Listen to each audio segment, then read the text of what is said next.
Shelley Duvall. Hello, I'm Shelley Duvall. Hello, I'm Shelley Duvall.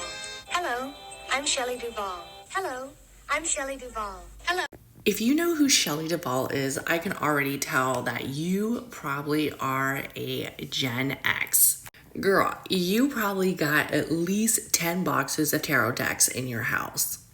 And you probably have about 20 crystals. You're teaching your friends about astrology, and also you are teaching your friends about areas of the hidden. You love everything that feels a little spooky and a little bit secretive. And if you don't know who Shelley Duvall is, let me school you. Shelley Duvall was literally our generation of the modern mystic. Shelley Duvall was an actress who was basically very popular in the 1970s and the 1980s. She gained a lot of significant acclaim for many of her roles, like The Shining in 1980, Popeye in 1980, Three Women in 1977, and Nashville in 1975. She was definitely the it girl for the modern mystics of that time. So if you knew who Shelley Duvall was, your mama was probably a witch, or she was definitely a modern mystic, and you were watching her shows. Shelley Duvall really became popular for her fairy tale theater series. And if you remember that series, I know you are the one. You and me should be friends. You're probably like a weirdo and you don't make much sense to many of the people around you, which means that you're everything quirky and lovable for me. Let's get into it. So this modern series had a star-studded cast. It was very creative. They would go over historical fairy tales with the area of storytelling, and they made them feel very realistic and a little bit spooky. It was like that energy of everything that you knew that was creepy and hidden out in the population that nobody was talking about, except for this show. This show was very imaginative, and it really got into the presence of storytelling. I will tell you, as a child, I was addicted to fairy tale theater. I used to watch it every time it came on. Unfortunately, Shelley Duvall did pass away at the age of 76. And since Shelley Duvall and fairy tale theater was everything to me back when I was a kiddo, I definitely want to look at her birth chart and give her the praise and gratitude for everything she brought to my childhood. So Shelley Duvall was born on July 7th, 1949. So we don't know the exact time of her birth, but we will go off of what we do know. She is considered an earth onyx, and also she has a life path of 1. The first thing that I think is very interesting is the fact that Shelley Duvall is a Cancer, and she passed right around Cancer season. I always tell you guys to look at that solar energy. That solar energy means a lot. There's a lot of energy towards the charts during this time of your solar return. She is a Cancer sun at basically 15 degrees. She has a Sagittarius moon at 12 degrees. And while we don't know what her rising is, let's talk about her Lilith being in Aries at 19 degrees, and also her North Node in retrograde in Aries. So this energy lets me know that probably here and now was the time that she had some challenges. Also, it makes me feel that she's very creative and she is very spontaneous in a lot of the projects that she picked. Her Jupiter is also in Capricorn, which probably is one of the reasons why her career was very successful, and she was able to take a lot of chances and really expand areas of the modern mystic, and people who thought she was had this little spooky element towards her. And in all honesty, I felt like the fairy tale theater was very mystical, magical, and it really brought that intrigue of loving everything that was just a little bit secretive and hidden.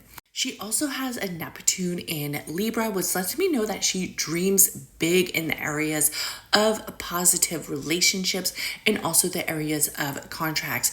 I will say that she probably was a little bit naive in her Hollywood game, and she probably didn't make the money she deserved, and she probably had some challenges in her life, especially in the area of Libra, where some of those contracts and partnerships did not just play out the way she wanted them to, probably because she had a very wholesome heart, which sometimes made the eyes a little bit blurry when it came to big decisions. One of the things about her Saturn and Virgo lets me know that there was areas that felt a little bit constricted on who she was as that goddess energy. I do feel like she played the goddess energy quite well, but I also feel like there was people holding her back and not letting her really express her individualism of who she was. I do think she was a strong thinker and she probably overthinked a lot of things, but at this time, at the moment that she was living on this path, it just wasn't a full time for her to go fully out there and express that area of the goddess, of the divine, that seemed to have a balance. But she did appreciate her home. There was definitely some constrictions with her health. She did die of diabetes. We understand that. We know that. When we see Saturn with Virgo, this is a time that we automatically think that there's some constrictions with the health, but also we want to pay a close mind of the area of possibilities of the divine. So when you have a Saturn in Virgo, you want to take the extra step when it comes out to a healthy living and creating certain patterns. I love the fact that she had a Venus in Leo. And what we do know about her is she passed on the day that Venus entered Leo. This is very interesting. This lets me know that she was brave with love. She was courageous with love. She was eccentric. There was a lot of things that stood out about her. To literally pass on the day of your Venus in Leo return, yes, it does happen often, but it is some energy that lets me know that relationships were really holding her, that relationships and some of the presence of some of certain situations were really making an impact on her life, especially with that Pluto aligned with Leo. So she probably is feeling like this energy really come up.